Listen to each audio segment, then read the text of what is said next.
To sugar or not to sugar? The nation wants to know. What makes this such a surging debate? The startling number of 73 million Indians with high blood sugar levels. This is not to say don't eat sugar. We would never ask you to give up on the kaju barfi.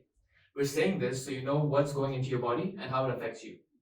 You may think that sugars are only found in laddus, jalebis, and rasgullas that are a hallmark of our festivals and gatherings. But this isn't true. Even our breakfast staples like bread, milk, and dahi contain sugar, and we're not talking about the naturally occurring ones. Even the pakoda accompaniment ketchup is guilty. With most of our food containing sugar, it's important to know what the ideal sugars are and how it affects your body. So, which sugar should you choose? Those in their most natural form, of course, also known as simple sugars.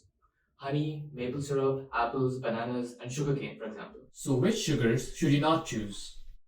We're talking about the big, fat, refined, packaged sugar crystals.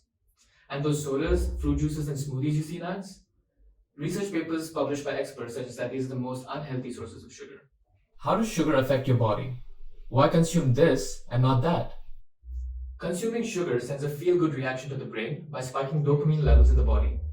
The higher the sugar content, greater the spike. When you consume simple sugars, they're broken down into smaller sugar molecules called glucose, which raise the blood sugar level.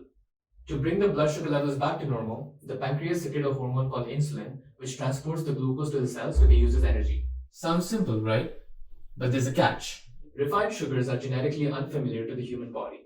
If there's too much sugar in your system, your pancreas go into overtime to produce enough insulin, which causes inflammation. And inflammation? Well, it's the underlying cause of most heart diseases, obesity, and diabetes. Any part of your body, you name it, add processed sugar can decay it. So what can you do about it? Many Indian households are revisiting the ancient homemade practices of using gur and dates in mithai. Trust us, they taste even better. Other alternatives like palm sugar and molasses have also seen a rise in consumption. Cadbury said, "Kuch meetha ho jaye." But how much meetha is too much meetha? It's time to exercise control, my friend, for the sake of your health. So, until next time, sugar, or should we say, until next time, honey. Don't forget to like, comment, and subscribe to Man Matters to get expert advice on your health and wellness.